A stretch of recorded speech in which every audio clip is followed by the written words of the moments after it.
नमस्कार दोस्तों, आप सब उनका एक नई वीडियो में हार्दिक स्वागत है। आज की वीडियो में देखेंगे प्रैक्टिस सेट नंबर 31।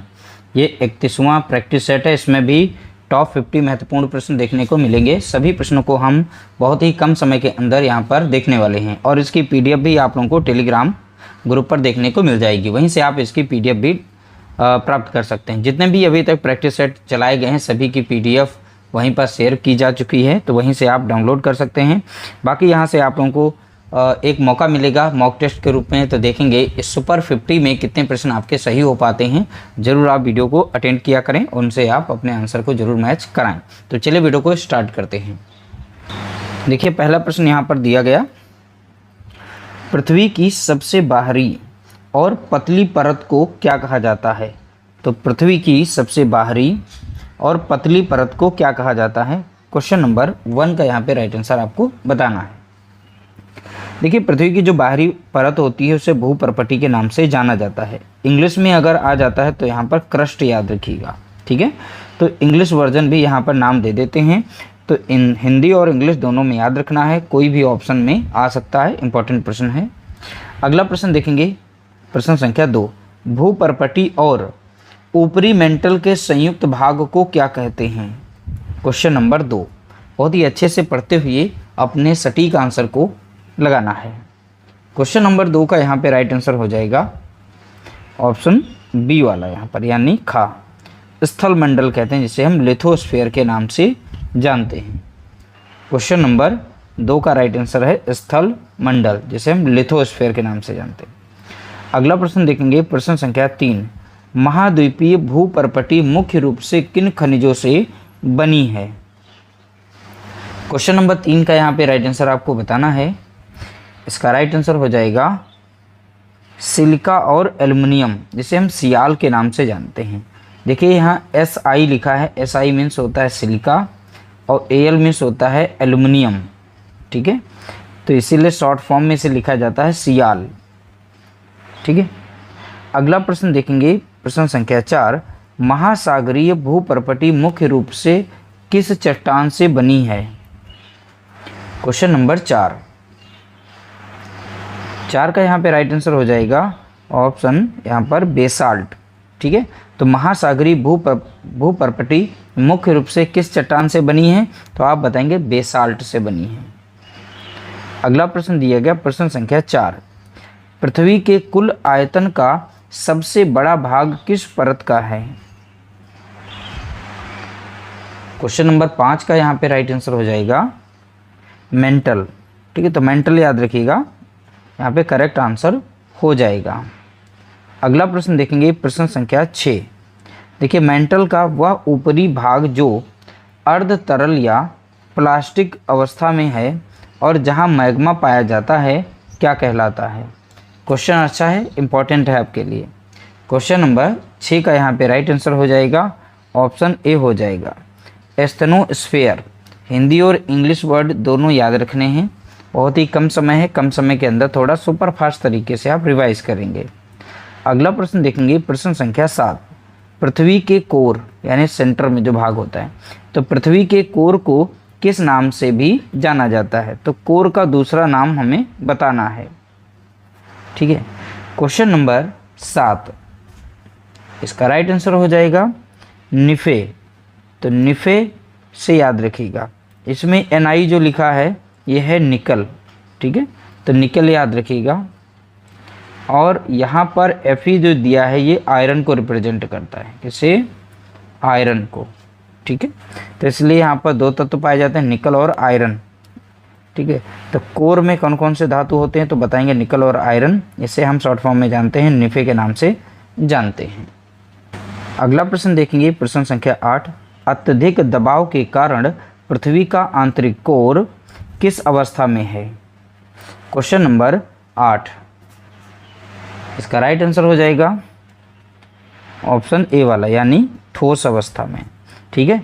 तो अत्यधिक दबाव के कारण पृथ्वी का आंतरिक कोर किस अवस्था में है, तो आंतरिक कोर जो है सॉलिड है। अगला प्रश्न देखेंगे, पृथ्वी का चुंबकीय क्षेत्र किसके घूमने से उत्पन्न होता है। 9 का यहाँ पे राइट आंसर आप बताएंगे। इसका राइट आंसर हो जाएगा बाह्य कोर का पिघला हुआ लोहा, बाह्य कोर का पिघला हुआ लोहा। ठीक है। अगला प्रश्न, मेंटल और कोर के बीच की सीमा को क्या कहा जाता है? Question number 10। तो मेंटल और कोर के बीच की सीमा को क्या कहा जाता है? 10 का यहाँ पे राइट आंसर देखेंगे गुटेनबर्ग असंबंधता। याद रखिएगा, तो मेंटल और कोर के बीच की सीमा को यहाँ पर गुटेनबर्ग असंबंधता के नाम से जाना जाता है। अगला प्रश्न देखेंगे, पृथ्वी के केंद्र की ओर जाने पर तापमान और दबाव पर क्या प्रभाव पड़ता है? क्वेश्चन नंबर 11 का यहाँ पे राइट आंसर हो जाएगा तापमान और दबाव दोनों बढ़ते हैं। ठीक है। तो पृथ्वी के केंद्र की ओर अगर हम जाते हैं तो वहाँ पर तापमान में भी वृद्धि होगी और दबाव में भी वृद्धि होगी। अगला प्रश्न, सामान्यतः पृथ्वी की गहराई में जाने पर प्रति 32 मीटर पर कितने डिग्री सेल्सियस तापमान बढ़ जाता है? क्वेश्चन नंबर 12 और इम्पोर्टेंट प्रश्न। इसका राइट आंसर है 1 डिग्री सेल्सियस प्रति 32 मीटर पर जो है 1 डिग्री सेल्सियस तापमान जो है बढ़ जाता है। अगला प्रश्न, भूकंपीय तरंगों में से कौन सी तरंगें केवल ठोस माध्यम में ही यात्रा कर सकती हैं? क्वेश्चन नंबर 13 का यहाँ पे राइट आंसर देखेंगे, इसमें है एस तरंगे। ये ठोस अवस्था में ठोस माध्यम में यात्रा कर सकती हैं। अगला प्रश्न देखिए, बाह्य कोर और आंतरिक कोर के बीच की सीमा को अलग करने वाली असंबंधता को क्या कहते हैं? क्वेश्चन नंबर 14 का यहाँ पे राइट आंसर देखेंगे, इसका नाम है लेहमैन असंबंधता। इंग्लिश में भी याद रखिएगा और हिंदी में, ये दोनों के दोनों टर्म जो हैं इम्पॉर्टेंट हैं। अगला प्रश्न देखेंगे, भारत की सबसे लंबी नदी कौन सी है? इसका राइट आंसर है गंगा। इसकी लंबाई कितनी है तो आप याद रखिएगा 2525 किलोमीटर। अगला प्रश्न, किस नदी को दक्षिण गंगा या बूढ़ी गंगा के नाम से जाना जाता है? Question number 16। इसका राइट आंसर है गोदावरी। अगला प्रश्न, निम्नलिखित में से कौन सी नदी डेल्टा नहीं बनाती बल्कि एस्चुरी यानी ज्वार नद मुख बनाती है? क्वेश्चन नंबर 17 का यहाँ पे राइट आंसर देखेंगे, इसका राइट आंसर है नर्मदा। ठीक है। तो ये डेल्टा नहीं बनाती है, ये एस्चुरी का निर्माण करती है। यह एस्चुरी नहीं आएगा तो हिंदी में याद रखिएगा ज्वार नद मुख बनाती हैं। अगला प्रश्न, विशाल सुंदरवन डेल्टा किन नदियों द्वारा निर्मित होता है? तो 18 का यहाँ पे राइट आंसर हो जाएगा गंगा और ब्रह्मपुत्र नदियों द्वारा विशाल सुंदरवन डेल्टा का निर्माण होता है। अगला प्रश्न, किस नदी को बिहार का शोक कहा जाता है? क्वेश्चन नंबर 19 का यहाँ पे राइट आंसर हो जाएगा कोसी नदी। तो बिहार का शोक जो है कोसी नदी को कहते हैं। अगला प्रश्न, विश्व का सबसे बड़ा नदी द्वीप माजुली किस नदी पर स्थित है? Question number 20। इसका राइट आंसर हो जाएगा ब्रह्मपुत्र। तो माजुली जो यहाँ पर बना हुआ है कहाँ पर है तो आप बताएंगे ब्रह्मपुत्र नदी पर। अगला प्रश्न, भागीरथी और अलकनंदा नदियाँ कहाँ मिलकर गंगा कहलाती हैं? Question number 21। इसका राइट आंसर है देवप्रयाग। ठीक है। अगला प्रश्न, भारत की कौन सी नदी कर्क रेखा को 2 बराबर भागों में काटती हैं? Question number 22। तो भारत की कौन सी नदी कर्क रेखा को 2 बार काटती हैं? 2 बार, बराबर नहीं, 2 बार काटती हैं। तो 22 का यहाँ पे राइट आंसर देखेंगे, इसका राइट आंसर हो जाएगा माही नदी। ठीक है। तो माही नदी जो है कर्क रेखा को 2 बार काटती है। अगला प्रश्न देखेंगे, शिव समुद्रम जलप्रपात किस नदी पर स्थित है? 23। इसका राइट आंसर हो जाएगा कावेरी।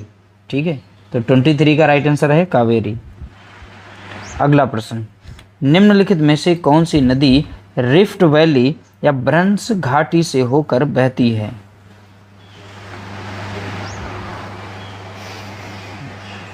24 का यहाँ पे राइट आंसर हो जाएगा नर्मदा। ठीक है, करेक्ट आंसर हो जाएगा नर्मदा नदी। अगला प्रश्न, सिंधु नदी का उद्गम स्थल कहाँ है? Question number 25।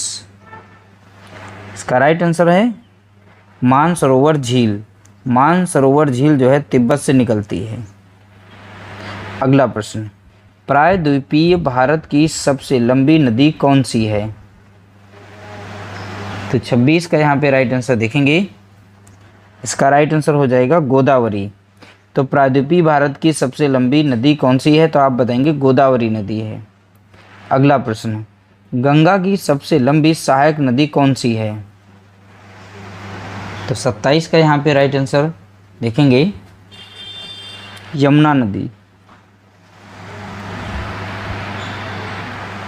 गंगा की सबसे लंबी सहायक नदी कौन सी? तो आप बताएंगे यमुना नदी। अगला प्रश्न, किस नदी को बंगाल का शोक कहा जाता है? देखिए 28 का यहाँ पे राइट आंसर हो जाएगा दामोदर नदी। तो बंगाल का शोक किसे कहा जाता है? दामोदर नदी को। अगला प्रश्न, प्रसिद्ध धुआंधार जलप्रपात जबलपुर में किस नदी पर स्थित है? 29 का यहाँ पर राइट आंसर, इसका राइट आंसर है नर्मदा नदी। ठीक है। अगला प्रश्न, बांग्लादेश में प्रवेश करने के बाद गंगा नदी को किस नाम से जाना जाता है? तो 30 का यहाँ पे राइट आंसर देखेंगे पद्मा के नाम से जाना जाता है। ठीक है, ऑप्शन बी, यहाँ पर बी यानी कि खा ऑप्शन जो दिया गया है दूसरे नंबर का वो राइट आंसर है। अगला प्रश्न देखेंगे, ब्रह्मपुत्र नदी को तिब्बत में किस नाम से जाना जाता है? 31 का यहाँ पे राइट आंसर हो जाएगा खा, सांगपो नदी के नाम से जाना जाता है। अगला प्रश्न, भारत की किस नदी को साल्ट रिवर के नाम से जाना जाता है जो थार मरुस्थल में बहती है? क्वेश्चन नंबर 32 का राइट आंसर हो जाएगा खा यानी लूनी नदी। अगला प्रश्न, उड़ीसा का प्रसिद्ध हीराकुंड बांध किस नदी पर बनाया गया है?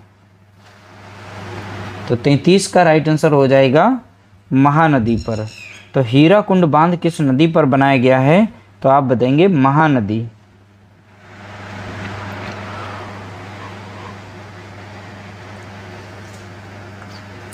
नासिक कहाँ पड़ता है? महाराष्ट्र में। नासिक शहर किस नदी के तट पर स्थित है? 34 का यहाँ पे राइट आंसर देखेंगे, इसका राइट आंसर है गोदावरी। तो नासिक शहर किस नदी के तट पर है? तो आप बताएंगे गोदावरी। 34 का गा वाला सही।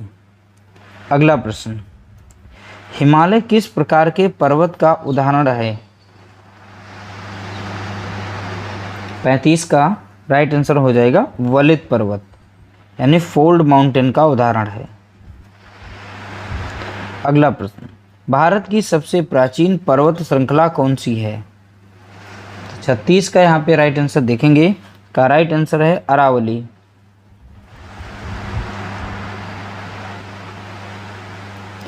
अरावली पर्वत श्रृंखला की सबसे ऊंची चोटी कौन सी है? उसका नाम बताना है। तो 37 का यहाँ पे राइट आंसर हो जाएगा गुरु शिखर। अगला प्रश्न, दक्षिण भारत की सबसे ऊंची चोटी कौन सी है? यह पूछा जा सकता है प्रायद्वीपीय भारत की सबसे ऊंची चोटी का नाम। 38 का यहाँ पे राइट आंसर देखेंगे,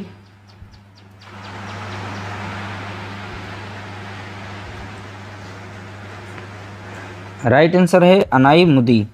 इंग्लिश में भी याद रखिएगा, अनामुदी लिखते हैं और कहीं कहीं अनाईमुदी।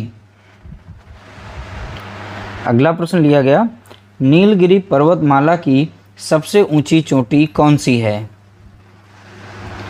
प्रश्न संख्या 39। इसका राइट आंसर है डोडा बेटा, याद रखिएगा। अगला प्रश्न, पूर्वी घाट और पश्चिमी घाट का मिलन बिंदु कौन सी पहाड़ियां हैं? 40 का यहाँ पे राइट आंसर अगर देखें,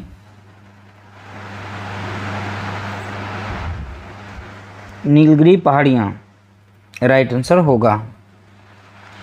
अगला, प्रसिद्ध पर्यटन स्थल ऊटी किन पहाड़ियों पर स्थित है? 41 का यहाँ पे राइट आंसर हो जाएगा ऑप्शन ए नीलगिरी। तो यहाँ पर ऊटी जो है किन पहाड़ियों पर है, तो बताना है नीलगिरी पहाड़ियों पर स्थित है। अगला प्रश्न, सतपुड़ा पर्वत श्रृंखला की सबसे ऊंची चोटी कौन सी है? प्रश्न संख्या 42। इसका राइट आंसर है Dhupgarh, option B right answer. अगला प्रश्न, भारत के सबसे दक्षिणी भाग में स्थित पहाड़ियों को क्या कहा जाता है?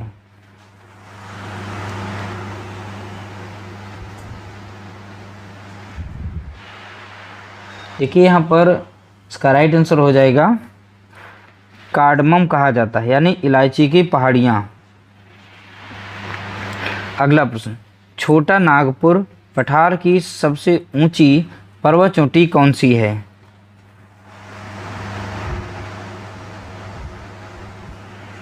देखिए 44 का राइट आंसर हो जाएगा पारसनाथ, पारसनाथ याद कर लीजिएगा। अगला प्रश्न, अंडमान और निकोबार द्वीप समूह की सबसे ऊंची चोटी कौन सी है?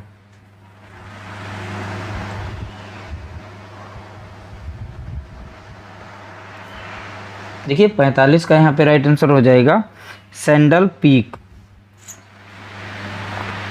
अगला प्रश्न, गारो खासी जयंतियाँ पहाड़ियाँ भारत के किस राज्य में स्थित हैं? प्रश्न संख्या 46। इसका राइट आंसर है ऑप्शन बी यानी मेघालय। ठीक, गारो खासी और जयंतिया ये पहाड़ियाँ हैं, भारत के किस राज्य से संबंध रखती हैं? तो आप बताएंगे मेघालय से। ठीक है। अगला प्रश्न, नर्मदा और ताप्ती नदियों के बीच कौन सी पर्वत श्रेणी स्थित है? तो 47 का यहाँ पर राइट आंसर देखेंगे, इसका राइट आंसर है सतपुड़ा। तो नर्मदा और ताप्ती नदियों के बीच कौन सी पर्वत श्रेणी है? तो कहाँ गया, सतपुड़ा पर्वत श्रेणी शामिल है। अगला प्रश्न, सह्याद्री पर्वतमाला के नाम से किसे जाना जाता है? 48 का यहाँ पे राइट आंसर देखेंगे, सह्याद्री पर्वतमाला के नाम से किसे जाना जाता है? तो आप बताएंगे पश्चिमी घाट को जाना जाता है। 48 का सेकंड वाला। अगला प्रश्न, हिमालय की सबसे बाहरी और नवीनतम श्रेणी को क्या कहा जाता है? 49 का यहाँ पे राइट आंसर देखेंगे, इसका राइट आंसर है शिवालिक के नाम से जाना जाता है, यानी आउटर हिमालय। अगला प्रश्न, पीर पंजाल पर्वत श्रेणी भारत के किस राज्य या केंद्र शासित प्रदेश में स्थित है? क्वेश्चन नंबर 50 का राइट आंसर बताना है।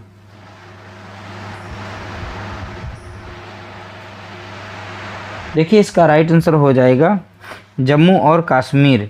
तो पीर पंजाल पर्वत श्रेणी भारत के किस राज्य या केंद्र शासित प्रदेश में स्थित है? तो आप बताएंगे जम्मू एंड कश्मीर। इस तरह से हमने सुपर 50 प्रश्नों को मॉक टेस्ट के रूप में देखा। उम्मीद करते हैं आप लोगों को वीडियो पसंद आई होगी। वीडियो अगर पसंद आई हो तो वीडियो को लाइक करना और शेयर करना। मिलता है नई वीडियो के साथ, तब तक के लिए नमस्कार, जय हिंद, जय भारत।